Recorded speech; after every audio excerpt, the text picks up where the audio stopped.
Welcome to today's deep dive.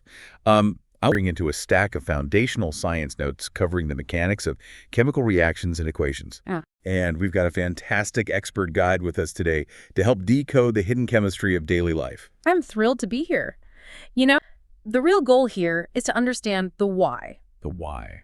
Why does the world transform around us the way it does? How do materials fundamentally break down and become something entirely new? Which brings us to the core question we want to answer for you today. How do we actually know that a fundamental chemical change has taken place in our everyday environment? Because we're not talking about simple physical changes here. Right. We all know that tearing a piece of paper or, say, melting an ice cube, that doesn't change the core identity of the material. Melted ice is still just water. Exactly. But nature actually gives us a very specific set of signs to look for when a true chemical transformation occurs. We're looking for situations where the fundamental nature and identity of the initial substance have just completely vanished. Replaced by something entirely different. Yes. Okay, let's unpack this. We have several common everyday scenarios to look at from the notes. Let's hear them. We've got grapes fermenting in a vat, an iron pan developing a thick coat of rust because it was left in a humid atmosphere, Very common.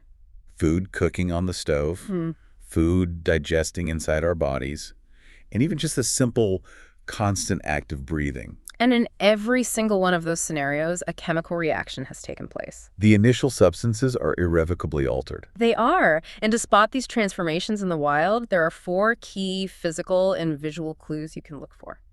What are we looking for? You want to observe if there is a dramatic change in state, a sudden change in color, the evolution of a gas. Like bubbling or fizzing? Exactly, bubbling or fizzing. Or a distinct change in temperature. If you see one or more of those happening, you are witnessing the invisible chaos of a chemical reaction bubbling up to the visible world. Let's look at a really vivid visual example to make this concrete for you. Imagine you take a small piece of magnesium ribbon, maybe 3 or 4 centimeters long. Okay. First, you have to clean it by rubbing it with sandpaper to remove any oxidized layers. Right. Get down to the pure metal. Then, holding it securely with a pair of tongs, you introduce it to a flame. Now, it doesn't just melt or get hot, it burns with this absolutely dazzling, blinding white flame. It is incredibly bright. And when the flare dies down, you're left with a brittle white powder collecting in your dish. That powder is magnesium oxide. What's fascinating here is that you can clearly see the clues we just talked about playing out so dramatically. Yeah. You have a profound change in state and appearance. A solid, shiny, metallic ribbon transforming into a powdery, dull ash. And a massive release of energy. Yes, in the form of that dazzling light and intense heat. But the real magic is what's happening at the invisible level. The magnesium is reacting directly with the oxygen present in the air around it. It's incredible to visualize that, not just as fire, but as billions of atoms actively breaking their existing bonds and rearranging themselves. Forming an entirely new partnership. The magnesium and the oxygen are violently binding together to create that new white powder. And that brings up the challenge of how scientists actually document these invisible atomic rearrangements. Right, because writing out the full words, magnesium plus oxygen, becomes magnesium oxide every single time. It gets way too cumbersome. Especially when we start dealing with highly complex biological or industrial reactions. So we rely on chemical shorthand. We use chemical formulas. The substances you start with, the magnesium and oxygen, those are your reactants on the left side of the equation. And the new substance, the magnesium oxide, is your product on the right side. With an arrow showing the direction of the transformation. But that shorthand introduces a massive problem, doesn't it? It does.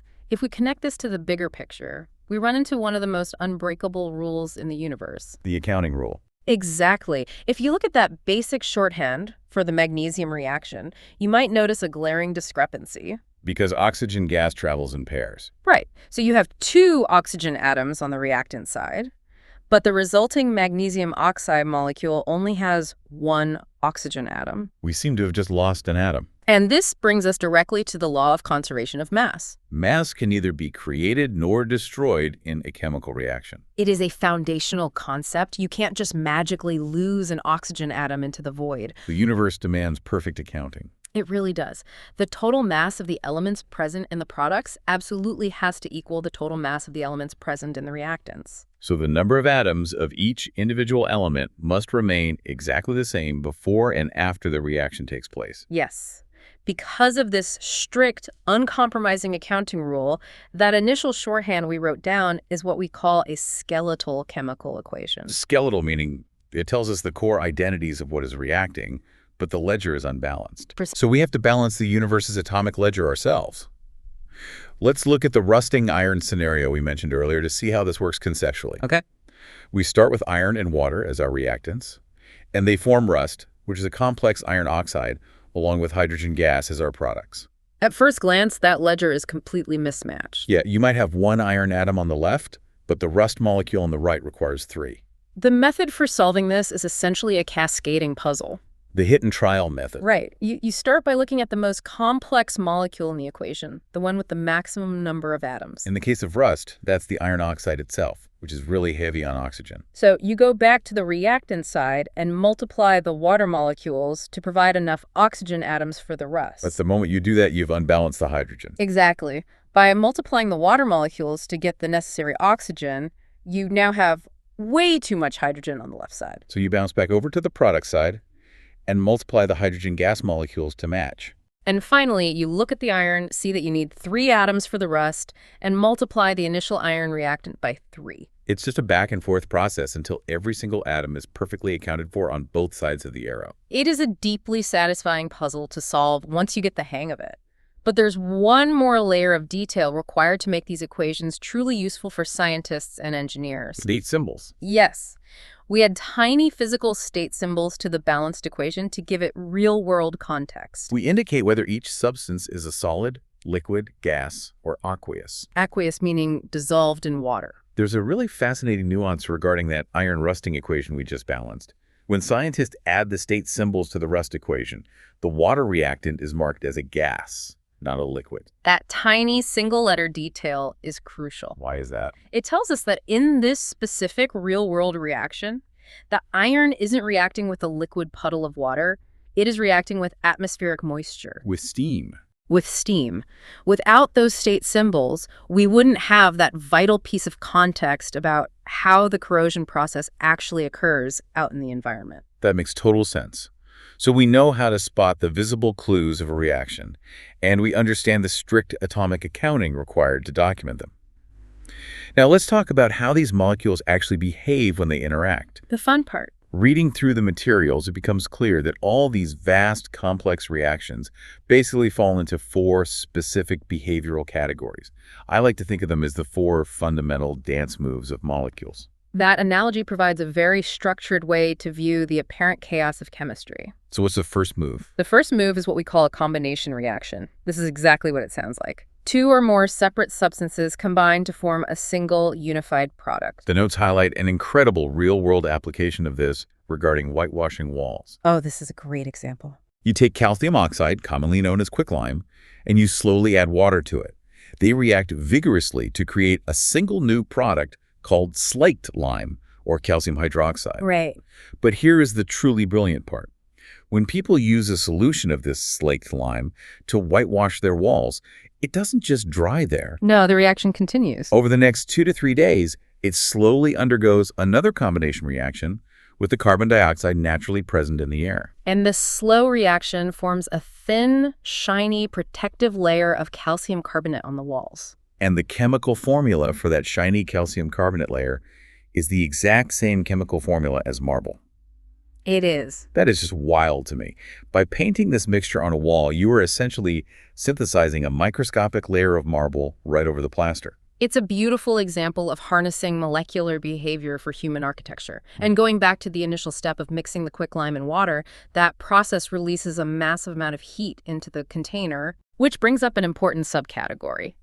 Reactions that release energy, usually in the form of heat, along with the formation of their products, are called exothermic reactions. Most people immediately think of burning fossil fuels like coal or natural gas when they hear exothermic. Those are classic examples, absolutely. But exothermic combination reactions are also happening silently all around us and inside us. Like respiration. Human respiration is fundamentally an exothermic combination reaction. The complex carbohydrates from the food we eat are broken down into simpler glucose. And then that glucose combines with oxygen in the billions of cells throughout our bodies to provide energy. That constant microscopic fire is literally what keeps our bodies warm and alive. Even the slow decomposition of vegetable matter into a compost pile is an exothermic reaction. Steadily releasing heat as the organic matter breaks down. Exactly. So that's the first move, combination. The second dance move is the exact opposite, decomposition reactions. Breaking apart. This is where a single complex reactant breaks down into multiple simpler products. It's like a couple on the dance floor deciding to break their hold and go their separate ways. And just as combination reactions often release energy into the environment, decomposition reactions typically require a significant input of energy to force those atomic bonds to split apart. So these are endothermic reactions. Endothermic, yes. They actively absorb energy from their surroundings, usually in the form of heat, light, or electricity. We see this clearly when applying heat to certain minerals. If you take green ferrous sulfate crystals and heat them intensely over a flame, the thermal energy forces the single crystal structure to break down. And you see it happen. The green color fades to brown. And you start to smell the very distinct, choking odor of burning sulfur as sulfur dioxide and sulfur trioxide gases are released into the air. We constantly harness these highly energetic endothermic decomposition reactions in modern industry. Like making cement. Yes. Heating limestone, which is calcium carbonate, causes it to forcibly decompose into quicklime and carbon dioxide gas. That specific thermal decomposition reaction is the foundational, indispensable step in the massive global manufacture of cement for all our buildings and infrastructure. And it's not just intense industrial heat that can break these bonds. Light itself carries enough energy to cause decomposition. This is one of my favorite phenomena. If you place white silver chloride powder in a small dish and leave it out in direct sunlight, it soon turns a dull gray. Because the photons from the sunlight are literally breaking the chemical bonds of the silver chloride, splitting it down into raw silver metal and invisible chlorine gas. The exact same light-driven breakdown happens with silver bromide. And that specific light-based endothermic decomposition reaction is the foundational chemistry that makes traditional black and white photography possible. It's wonderful to think about how those invisible molecular mechanics photons breaking atomic bonds translate directly into capturing a human memory on a piece of film we can hold in our hands. It really is. Now, the third behavioral category, or dance move, is the displacement reaction. This involves a hierarchy of reactivity. It's where a more reactive element steps in and forcefully kicks a less reactive element out of its existing compound. If single decomposition is breaking apart, displacement is someone aggressively cutting in on a dancing couple and taking over. There's a brilliant visual example for this in the notes. You take a shiny, new iron nail and suspend it in a test tube filled with a bright, translucent blue copper sulfate solution. And you just leave it there for about 20 minutes. When you pull the nail out, two dramatic visual clues have appeared. The bright blue color of the liquid has completely faded to a murky, pale green. And that originally shiny iron nail is now coated in a thick brownish layer. What is that brownish layer? That new layer coating the nail is actually raw copper. Because iron sits higher on the reactivity hierarchy than copper, the iron atoms essentially attack the copper sulfate solution. They displace the copper. Yes, taking its place to form iron sulfate in the liquid, which gives it that new green color, and physically leaving the solid displaced copper behind to accumulate on the nail. And other elements do this too, right? Elements like zinc and lead are also significantly more reactive than copper and can perform this exact same aggressive displacement. That leaves our fourth and final molecular dance move.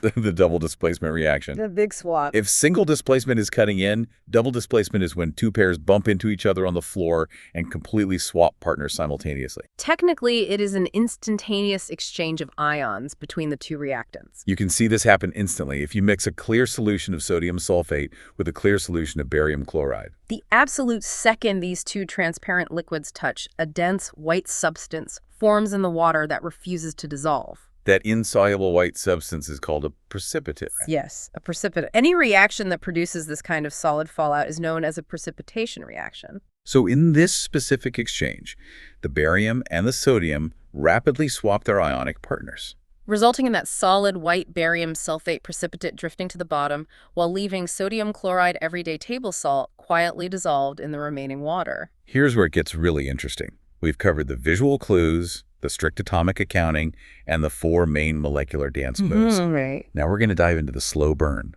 oxidation, and reduction. These are relentless processes. They're happening all around you and even inside you constantly. They are, without a doubt, the most economically and biologically impactful chemical reactions we encounter in our daily lives. At its simplest conceptual definition, oxidation occurs when a substance gains oxygen or loses hydrogen during a reaction. And reduction is the exact inverse. It occurs when a substance loses oxygen or gains hydrogen. Let's make this concrete with a laboratory example. Imagine heating raw copper powder in a dish. The surface of that brown powder reacts with the ambient oxygen in the air and slowly becomes coated in a thick black substance, which is copper oxide. The copper gained oxygen from the air, so it was oxidized. But then, if you take that hot black copper oxide and pass pure hydrogen gas over it, the black coating strips away and turns back to brown. Because when you pass the hydrogen gas over the hot copper oxide, the copper oxide loses its oxygen, turning back into the base brown copper. So the copper oxide is reduced, but we know from the conservation of mass that the oxygen didn't just disappear. It attached itself to the flowing hydrogen gas, creating water vapor. So the hydrogen gained oxygen, it was oxidized. One reactant is oxidized while the other is simultaneously reduced. This paired exchange is why scientists refer to these as oxidation-reduction reactions. Or redox reactions for short. They are inseparable. So what does this all mean for you, listening to this deep dive right now? Why should you care about redox reactions? Because oxidation is essentially a silent, relentless destroyer of the modern human world. That sounds like an exaggeration, but it's really not. That is no exaggeration at all. When any metal is attacked by substances in its environment, like atmospheric moisture or trace acids, it corrodes. We talked about iron rusting earlier. That is a massive, ongoing oxidation reaction. Silver tarnishing and turning black over time. Oxidation. Copper roofs developing that iconic green patina.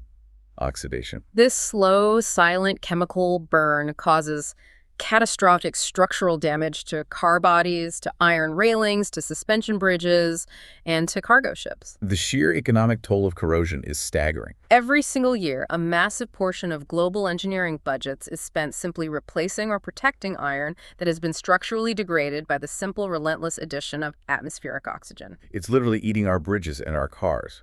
And it's not just heavy metal and infrastructure. Oxidation attacks our kitchens, too. That brings us back to the food. Remember that weird, foul-tasting bag of chips we talked about at the very beginning of the deep dive? That is the concept of rancidity.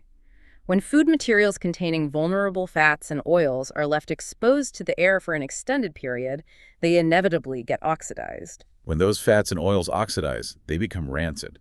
Their entire molecular structure degrades, which completely alters their smell and their taste, making them unpalatable and eventually unsafe.